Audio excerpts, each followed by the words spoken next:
Now this is a very, very important question now, and if you're an evolutionist, you really can't dodge this one, because again I'm going to go back to the start of the beginning, where all the matter came from. I'll just ask this question, then I'm not going to say any more on the matter about stellar evolution or the Big Bang or the cosmic event. So my question was, now if I had a massive container, okay, and inside this container there was an absolute vacuum. There was no light in it, no air, no water, no gases, no molecules. It was a void of absolutely everything, and also it was subjected to temperatures of minus 270 degrees below zero. Now, if I left this container for 20 billion years and then I came back to observe what was in there, would I find nothing, or would I find life and New York City and everything we see on the planet today, and all the stars and everything we observe out there somewhere?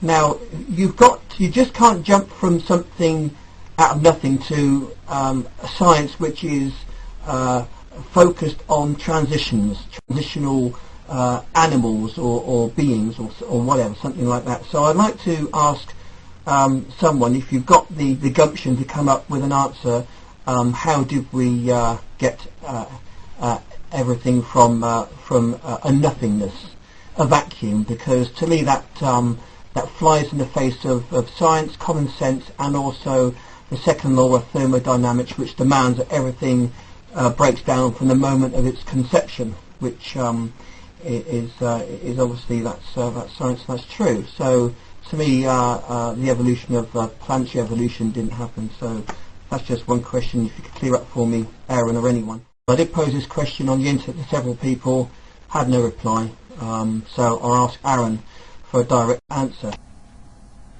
I already gave you one. This is the same question I just answered for you. Evolutionists don't believe that anything ever came from nothing.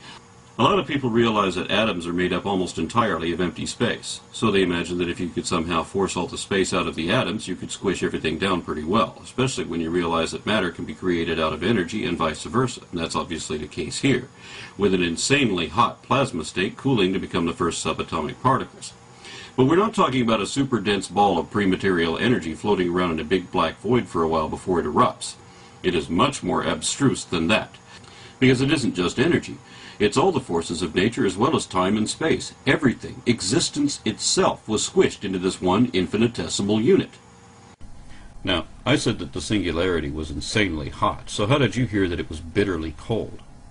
I said it was made of matter, energy, time, space, and literally everything else. So how did you take absolutely everything to mean absolutely nothing?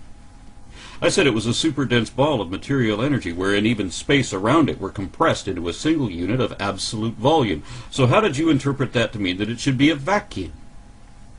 Worse than that, after I posted my original video to your opening comment, I saw where you had posted this question in the comment section of that video and in the discussion board of your own video, and I posted my answer there too, paraphrased. And I'm not the only one who did it. I answered it 3 times myself, and there's at least a couple of other guys too. So why don't you go back and look through the comment section and see the replies that were already there when you said you had none. Didn't you bother to look? Because apparently you didn't even watch the video I made for you, because you're still asking the same questions with the same mistakes that I just corrected for you. Now, why is that? Trouble is, sheep are very dim. And once they get an idea into their heads, there's no shifting it. But where did they get the idea from?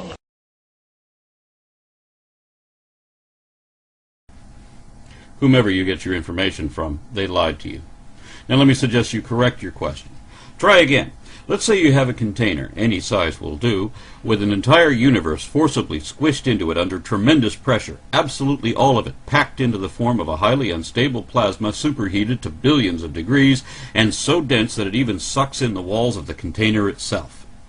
Now if you got out of there before it erupted and came back 20 billion years later, would you find New York City in it? No. Any city you find would not be New York, because that already exists somewhere else. But you would find an expanding universe there. And since all the billions of galaxies in it would have more than 1 billion stars each, then at least some of them would host inhabited planets with cities close enough to ours to satisfy your comparison. With the evolutionists, they presume that everything must have started somehow. Wait, are you saying that the things we see happening never started? Or were they always happening? Which presupposition are you working from? I'm not too sure how they started, but anyway, it started, so we're not focused on that so much. Oh, no. We're going to focus on that for just a minute. You think that an unrivaled consensus of the global scientific community, including all of the most brilliant expert specialists from every discipline, religion, or nation, all unified in claiming such certainty for that one explanation exclusively that Nobel Prizes are repeatedly awarded for those proving the validity of that conclusion where no other notion even warrants discussion, and you think they're not sure about it? Right, anyway, my apologies to those people who I have upset before. People have been calling me all sorts of names. Don't bother me, a bit childish really. It just goes to prove that Bible scripture is coming alive, because it does say in the end times we will be subject to this kind of abuse, so that gives me great encouragement. Right.